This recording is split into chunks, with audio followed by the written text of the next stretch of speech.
नमस्कार दोस्तों, स्वागत है आपके देश की खबरें 24/7 में। आज 13 जुलाई 2026 के 25 सबसे बड़ी ताज़ा और अहम खबरों के साथ हम हाजिर हैं। तो चलिए शुरू करते हैं आज की सबसे बड़ी खबरों के साथ।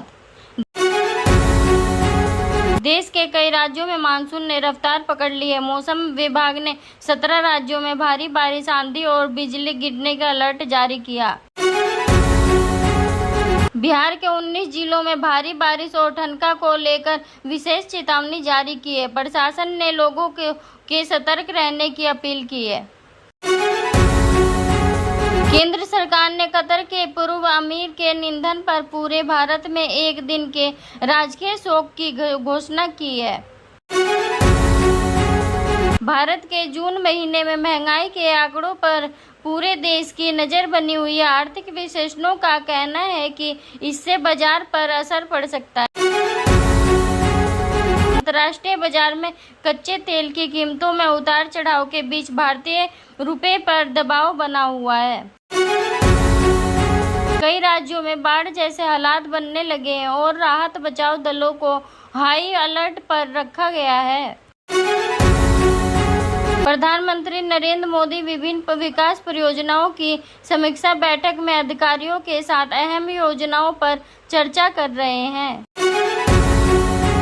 उत्तर प्रदेश में सड़क, एक्सप्रेसवे पर और शहरी विकास से जुड़ी कई परियोजनाओं पर तेजी से काम जारी है।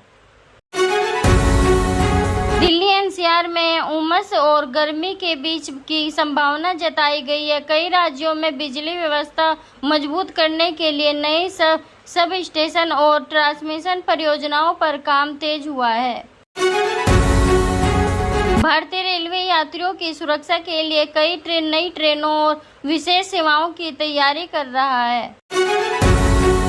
किसानों के लिए खरीफ फसलों को लेकर राज्यों में विशेष अभियान चलाया जा रहा है। स्वास्थ्य विभाग ने बरसात के मौसम में डेंगू और मलेरिया से बचाव के लिए लोगों को सतर्क रहने की सलाह दी है। देश भर में स्वच्छता और वृक्षारोपण अभियान को लेकर कई कार्यक्रम आयोजित किए जा रहे हैं।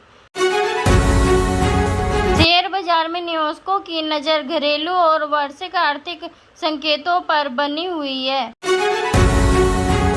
महिलाओं के टेस्ट क्रिकेट में भारत ऐतिहासिक जीत के बेहद करीब पहुंच गया है और शानदार प्रदर्शन जारी है। खेल जगत में भारतीय खिलाड़ियों ने अंतर्राष्ट्रीय प्रतियोगिताओं में शानदार प्रदर्शन कर देश का नाम रोशन किया है। कई राज्यों में स्कूलों और मौसम की स्थिति देखते हुए प्रशासन की सलाह का पालन करने में निर्देश दिए गए हैं। डिजिटल इंडिया अभियान के तहत नई ऑनलाइन सेवाओं का विस्तार लगातार जारी है।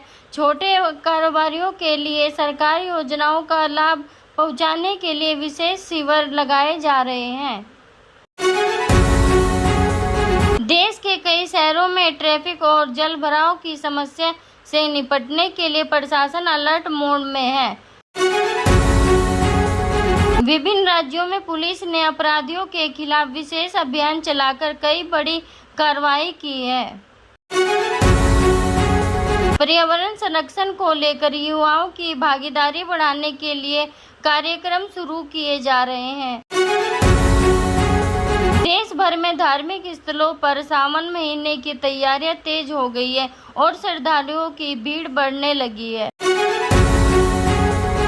मौसम विभाग ने लोगों से खराब मौसम के दौरान सुरक्षित स्थानों पर रहने और आधिकारिक सलाह का पालन करने की अपील की है।